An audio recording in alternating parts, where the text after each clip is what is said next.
Because what you, the unsung heroes in the wastewater industry, do matters. Join me, Suzanne Chin-Taylor, the DooDoo Diva, a longtime veteran of the wastewater, trenchless, and civil infrastructure industry each week as I deliver industry know-how from industry pros who know how. Whether you want to learn about the latest trends in technology, training and retaining great talent, sales and marketing, leadership and growth, or simply how to be more efficient, productive, or profitable, this podcast is for you. Let's dive in. Well, hello, everybody, and welcome to this week's episode of the DooDoo Divas Smells Like Money podcast. Today, we have a great visitor coming all the way from Mumbai, India, with us, Chetan Shukla of Clean Environmental Technologies. And what we're going to be talking about today is an interesting technology that was actually developed in the United States. It's been applied in many instances in North America and also internationally. And it is getting some great success in India. And the reason why I wanted to bring this to the forefront is this may be something that many of you are not familiar with. In some ways, it's kind of considered a groundbreaking, maybe even disruptive, very innovative technology that serves a lot of purposes, not just only for making traditional wastewater treatment processes sustainable, but it has multiple applications in that it can also help with restoring the health of our rivers and waterways in conjunction with wastewater treatment. So, without further ado, welcome to the show, Chetan. Thank you very much for having me here.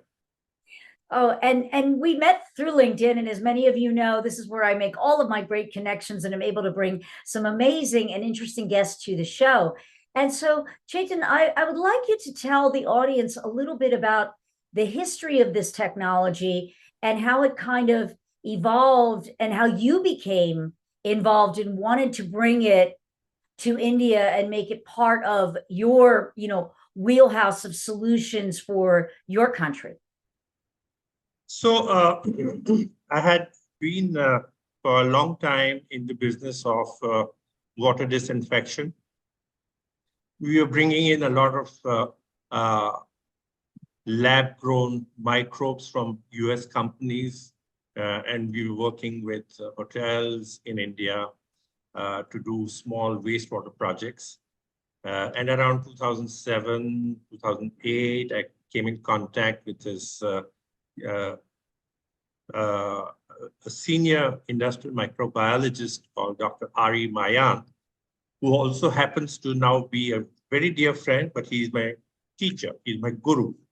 And he introduced the concept of a combination of microbes with microalgae and how the relationship of both of these work symbiotically with each other.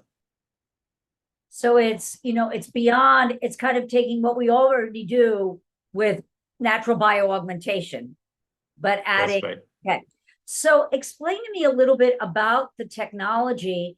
We all know all of our systems, there's no one silver bullet. Every system has its good points and its bad points. But what are some of the things that this particular technology in a wastewater treatment plant bring to the table that helps improve upon what we may already be doing? I guess a little bit of the system design and the technology 101. So I'll start with the basic part of it, which is, as I mentioned, there is a symbiotic relationship between the microbe and the microalgae. The microbes are in the wastewater, and they give out carbon dioxide, CO2, which is a source for the microalgae because that's what it takes up, and it gives out oxygen. And that's how the microbes multiply, and that's how the sewage gets treated.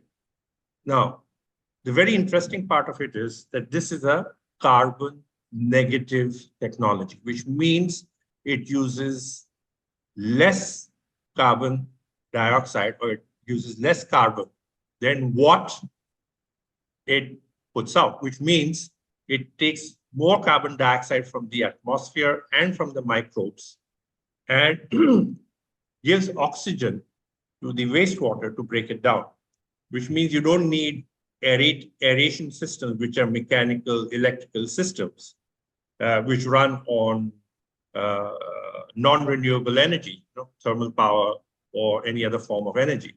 So that's a major break in the use of this technology. Secondly, you do not need to take the sludge and put it into a landfill. So that's another major aspect, which is a problem in the conventional wastewater projects.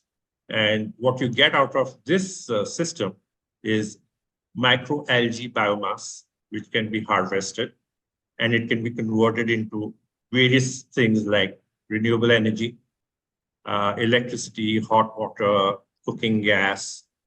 You can produce renewable chemicals like ethanol, methanol, butanol, isopropanol, acetone, several other types of platform chemicals in a renewable manner, sustainable manner. You don't use petrochemical feedstock. You use wastewater to algal biomass to convert that into add-on products. So it's changing, as I'm looking, you sent me a PowerPoint. I'm just looking at some notes here, is that it almost sounds like it's changing the composition of the sludge, or it's eliminating, I just want to make sure that I'm understanding this properly. Okay, so I'll get a little bit into the technicality of it. Yeah, please. When you do the conventional wastewater, you get a lot of sludge. You're right. Of course. And one of the factors is you use a lot of other chemical inputs as well to go along with your bioaugmentation. Mm-hmm. And that creates additional sludge. Of course, I'm not going to get too much into the design aspect of it. Otherwise, our podcast would become too long. But there are ways and means by which we can reduce the sludge. And in the US that I know of, you can use the sludge as a biofertilizer. You can just take it to a farm and you can just lay it into the field. But besides that, the algal biomass is 90% of the residue which you get in the wastewater. So when you compare the sludge, which is about 5%, which we can really take out in a very simple process as a part of the design of the system, the 90% to 95% of what is left behind is the algal biomass. Okay. And when you harvest that, that is what gives you the value addition. So just one more aspect before I stop here. In India, what we did was to market the idea. We said, we will provide you with an income generator. This is not a cost center. Because when you use a conventional wastewater system, you have to spend money on operation and maintenance. Here you don't, because you have microalgae, which grows because of the sunlight, the carbon dioxide, and the nutrients in the wastewater. So the oxygen that is required for the wastewater is provided by the microalgae, and you don't need the aeration. And therefore, you have a system where it's a complete circular economy, where everything that goes in can be used as an end product.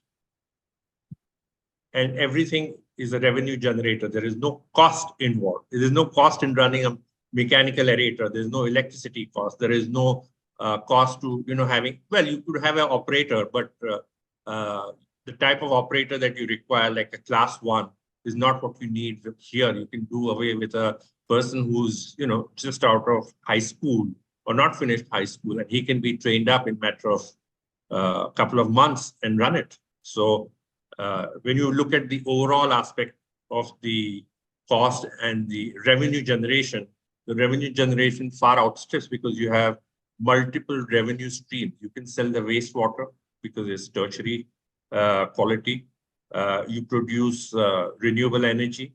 You can produce renewable chemicals. The algal biomass which is left behind can be used as animal feedstock, or it can be used as a biofertilizer. So it has multiple applications. So without anything a proprietary away, what is the role of the algae? Like, how is it, entered into the system that it begins to be part of the process? Like, what is it actually, what's its role in this? So in that case, we need to go into a little intricacy of the design aspect. That's because you have the wastewater, so you have the filtration which takes place. You get rid of the large stuff, the primary treatment.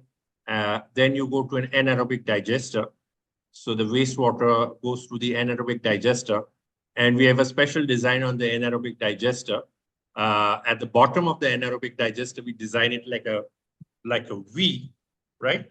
Okay. So when you have that, the sludge settles at the bottom, and then you take the wastewater from the top. But when you have the anaerobic digester, you get a reduction of nearly 85% of the BOD-COD reduction in the anaerobic digester. And you can produce methane out of that. So that's the first revenue source that you get out of the whole system.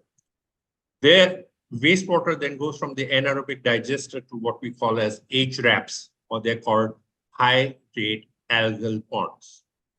Now, this is where the algae, which is selected, this is a very intricate process, 3 to 4 months, where we study with specific wastewater, which microalgae species will work best in terms of growth. And that's what we do. So what we do is we seed the HRAPs, the right species. And so the nutrients go there. The sunlight is falling on the HRAPs. It's in the open. And you have the atmosphere, you have the CO2 from the microbes also in the HRAP pond. And the microalgae starts growing in the pond. So it takes about 7 to 10 days for the HRAPs to really start functioning properly. And then you have so much growth that you need to harvest the microalgae daily. Otherwise, there'll be saturation of the microalgae in the ponds, and you'll not have any what we call as phytoremediation. Like you call bioremediation is just biological. We call this as phytoremediation, which is using microalgae, which is a type of a phytoplant. It's a very lower level of the plant kingdom, but that is what it does. And once you have the saturation, you harvest it on a daily basis. Now, what happens is in the HRAP pond there is also a combination of aerobic treatment, but at the bottom of the pond, anaerobic treatment. So you have 85% reduction in the anaerobic digester, and then you get another 95% reduction in the BOD and COD rates in the HRAPs. And then you finally take the wastewater and you take it for final polishing using a disinfection of chlorination, ozone, chlorine dioxide, whatever you need, and you can release the treated wastewater for reuse, recycle, reuse. Ideally, sewage we recommend to be used in agriculture, because agriculture uses nearly 80 to 85% water, and the entire world is going to a point where we are getting water stressed, water strain. Sustainability is an issue. So if you use recycled wastewater, you have the benefit of saving that much fresh water, which can then be used actually for drinking and cooking purposes. This question popped into my head, and knowing a little bit about how algae works. Somebody else might think of this too. Algae will often produce, what are they called? Those biotoxins, algal blooms. Algal blooms. Yes, where it's got those toxins. So in this case with the algae is, it's just a normal process or a normal byproduct of algae. How is that dealt with in this process? So those biotoxins, what are they called? Cyanotoxins. How do those Cyanobacteria deal with any growth or creation of cyanotoxins? Or does this particular algae not have that? So, that's a good question. When we talk of the algal blooms, or what they call as the toxic algal blooms that you get in ponds and rivers and all that, they're normally the blue-green algae, all right? And that is very toxic. But the microalgae species kingdom has more than 30,000 species, right? Okay. So if you follow what's happening in the US today, there is a whole movement towards plant protein, right? Where they use fungi, where they use microalgae, right? You can use different forms of microalgae. In fact, as a health supplement, I have been using a microalgae called spirulina for the last 40 years, just to maintain good health. So, and by the way, spirulina again is a sign of bacteria. It's not actually an algae, but it's still categorized in the same as microalgae. So there are species which are toxic, which create these algal blooms, and then you have different species which are used for treating wastewater. There are species which are used for doing carbon capture. There are species which are used for producing, let's say, for instance, I want to produce plant protein. I can use spirulina, I can use chlorella, Dunaliella. Now, Dunaliella is a very interesting plant protein, which has very high content beta carotene in it, and huge potential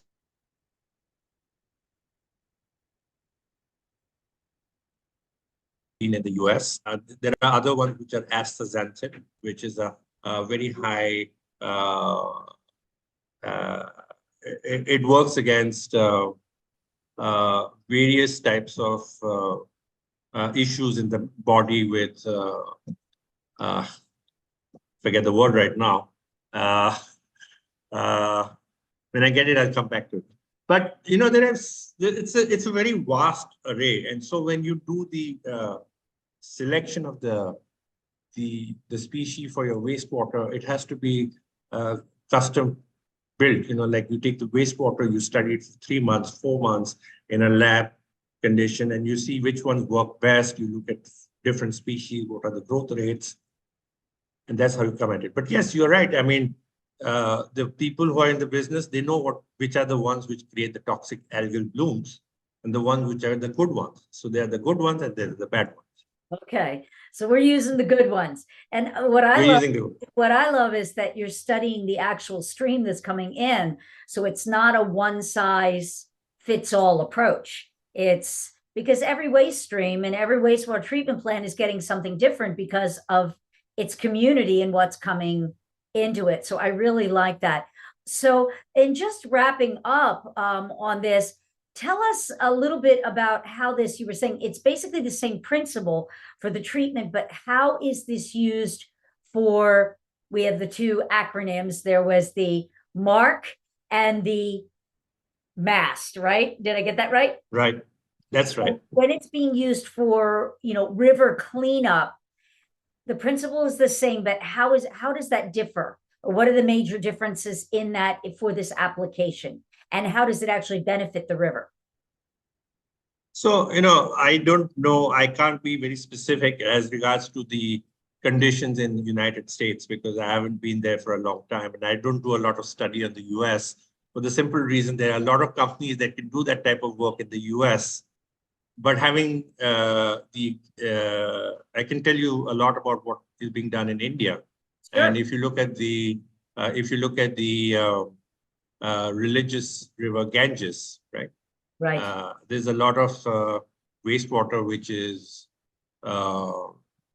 which is going into the river. Because a lot of these cities, they pump their sewage without treating it. They just put it into a drain and then it empties out into a river. So what happens with the thing is you have to set up several wastewater facilities or several mast systems, right? And no country in this world, including the US, has that sort of money, right? Because I was reading a report on the US that if the United States wanted to just replace the good water piping network, this is probably 8-10 years old, they would have to spend $150 trillion. So if you look at the type of money that is required, and if you look at what is required also today for climate change, and we're going nowhere with it. So what happens in a mark system is basically we use the same concept. What we do is we take the river water, okay, we build a huge culvert in this bed of the river, cement culvert in the bed of the river. We take the water in a very small volume because, a river will have a huge flow of water. So we'd probably take about 10%, 15% of the